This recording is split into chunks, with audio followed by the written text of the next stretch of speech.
കൊല്ലം കാവനാട് മീൻപിടുത്ത ബോട്ടുകൾക്ക് തീപിടിച്ചു. അതിന്റെ തത്സമയ ദൃശ്യങ്ങളാണ് ഇപ്പോൾ പ്രേക്ഷകർ കാണുന്നത്. അരമണിക്കൂറോളമായിട്ടുണ്ട് ഈ തീപിടുത്തം തുടങ്ങിയിട്ട്. സലീം മാലിക് കൂടുതൽ വിവരങ്ങളുമായി ചേരുന്നുണ്ട്. സലീം, ഇപ്പോൾ അരമണിക്കൂറിലേറെയായി അവിടെ പുകപടലം, ആ ബോട്ടിൽ നിന്ന് ഉയരുന്ന പുകപടലമുണ്ട്.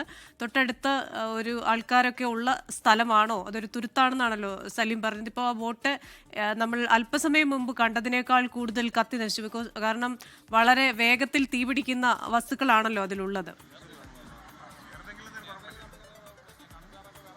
ക്രിസ്റ്റീന, അതെ.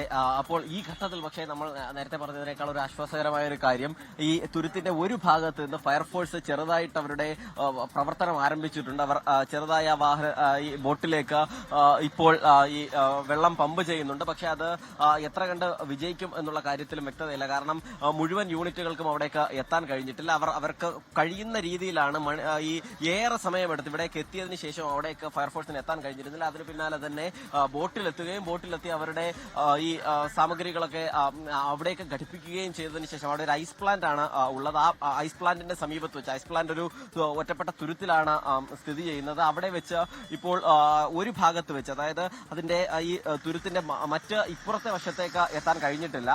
ഒരു ഭാഗത്ത് നിന്ന് വെള്ളം പമ്പ് ചെയ്യുകയാണ്. ആ പമ്പ് ചെയ്യുന്നതിന്റെ ദൃശ്യങ്ങൾ നമുക്ക് ഇവിടെ നിന്ന് അപ്പുറത്തെ, നമ്മൾ നിൽക്കുന്ന ഭാഗത്തിന്റെ തൊട്ടപ്പുറത്തെ ഭാഗത്ത് നിന്നാണ് അവർ വെള്ളം പമ്പ് ചെയ്യുന്നത്. ആ ദൃശ്യങ്ങളും നമുക്ക് കാണാൻ കഴിയും. അങ്ങനെ രണ്ട് ബോട്ടുകൾ ആണ് കത്തുന്നത്. നമ്മൾ ഇവിടേക്ക് എത്തുമ്പോൾ ആ ബോട്ട് പൂർണ്ണമായി ഒരു ബോട്ട് എന്ന നിലയിൽ തന്നെ ഉണ്ടായിരുന്നു. അതിൽ തീപിടുത്തമായിരുന്നു. പക്ഷെ ഇപ്പോഴതിന്റെ ഒരു ഭാഗം പൂർണ്ണമായും ഇല്ലാതെ ആയിക്കൊണ്ടിരിക്കുന്നത്, കത്തി തീരുന്നതാണ് നമ്മൾ കാണുന്നത്. അതുകൊണ്ട് തന്നെ ഈ ഫയർഫോഴ്സിന്റെ ഇപ്പോഴുള്ള സംവിധാനം കൊണ്ട് മാത്രം ആ തീ പൂർണ്ണമായി അണയ്ക്കാൻ കഴിയുമോ എന്ന് അറിയില്ല. കാരണം നിലവിൽ ഇപ്പോഴും ആളിയാളി കത്തുകയാണ്. പരമാവധി ഫയർഫോഴ്സ് അവരുടെ പരമാവധിയിൽ നിന്നുകൊണ്ട് തന്നെ അത് ചെയ്യുന്നുണ്ട് എന്നുള്ളതാണ് മനസ്സിലാക്കുന്നത്. പക്ഷെ നമുക്കുൾപ്പെടെ ആ പ്രദേശത്തേക്ക് പോകാൻ കഴിഞ്ഞിട്ടില്ല. ആ പ്രദേശത്തേക്ക് പോകണമെങ്കിൽ ബോട്ടിന്റേതുൾപ്പെടെയുള്ള സഹായം വേണം. നിലവിൽ എന്തായാലും ഈ ബോട്ടിലെ മറ്റ് ജീവനക്കാരൊക്കെ തന്നെ കരയിലേക്ക് മറ്റു പല വഴികളിലൂടെ കയറിയിട്ടുണ്ട്. ഫയർഫോഴ്സ് ജീവനക്കാരും അവിടുത്തെ തന്നെ ഐസ് പ്ലാന്റുമായി ബന്ധപ്പെട്ടുള്ള ചില ആളുകൾ മാത്രമാണ് ആ പ്രദേശത്തേക്ക് ഉള്ളത്.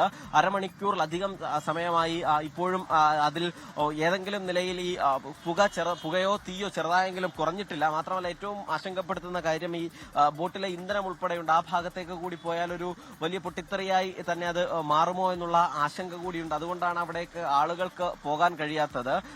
നിലവിൽ എന്തായാലും ഈ നമ്മൾ ഇവിടെ വരുമ്പോഴുണ്ടായതിന്റെ പകുതിയായ ബോട്ട് മാറിയിട്ടുണ്ട് എന്നുള്ളതാണ് ഒരു സങ്കടകരമായ കാര്യം. അതിന്റെ ഉടമ ആര് എന്നുള്ളത് ഇപ്പോഴും വ്യക്തതയില്ല. ഈ പല വഴികളിൽ നിന്ന് വരുന്ന ബോട്ടുകളാണ് ഇവിടേക്ക് നങ്കൂരമിടുന്നത്. അത് മറ്റു ചില പ്രദേശങ്ങളിൽ നിന്നുള്ള ബോട്ടുകൾ കൂടി ഈ പ്രദേശത്ത് നങ്കൂരമിടുകയും ചെയ്യും. നമുക്ക് നേരത്തെ കണ്ടതിനേക്കാൾ കൂടുതൽ ഫയർഫോഴ്സ് ഉദ്യോഗസ്ഥരെ ഇപ്പോൾ ദൃശ്യങ്ങളിൽ നിന്ന് കാണാൻ കഴിയുമെന്ന് തോന്നുന്നു. അതിന്റെ കാരണം, ആദ്യഘട്ടത്തിൽ നമ്മൾ ഇവിടേക്ക് എത്തുമ്പോൾ ആ ബോട്ടിന്റെ പൂർണ്ണമായ ബോട്ട് നമുക്ക് കാണാൻ കഴിയുമായിരുന്നു. കത്തി ഇല്ലാതെയായി ഒരു ഭാഗത്ത് നിന്ന് നിൽക്കുന്ന ഫയർഫോഴ്സിന്റെ ഉദ്യോഗസ്ഥരെ നമുക്കിവിടെ ഈ പാലത്തിന് മുകളിൽ നിന്ന് കാണാൻ കഴിയുമെന്ന നിലയിലേക്ക് ഇപ്പോൾ സ്ഥിതിയായിട്ടുണ്ട്. അതായത് അതിന്റെ പകുതിയോളം പൂർണ്ണമായും കത്തി നശിച്ചിട്ടുണ്ട്, പൂർണ്ണമായും കത്തി ഇല്ലാതായിട്ടുണ്ട്. ഒപ്പം തന്നെ ആ ബോട്ട് പൂർണ്ണമായി തന്നെ കത്തി നശിച്ചിട്ടുണ്ട്. അതിലെ തന്നെ ഒരു ഭാഗം ഇല്ലാതെയായി കത്തി കരിഞ്ഞു പോയി എന്ന് പറയാൻ കഴിയുന്ന സ്ഥിതിയാണ് ഇപ്പോഴുള്ളത്. രണ്ട് ബോട്ടുകൾക്കും ഏറെക്കുറെ സമാനമായ അവസ്ഥയാണ് ഉള്ളത്. എങ്ങനെയാണ് ഈ തീപിടുത്തം ഉണ്ടായത് എന്നുള്ള കാര്യത്തിൽ ഈ ഘട്ടത്തിൽ വ്യക്തതയില്ല. പക്ഷേ അത് അല്പസമയത്തിനകം തന്നെ അതുൾപ്പെടെയുള്ള കാര്യങ്ങൾ പരിശോധിക്കുകയും ചെയ്യും.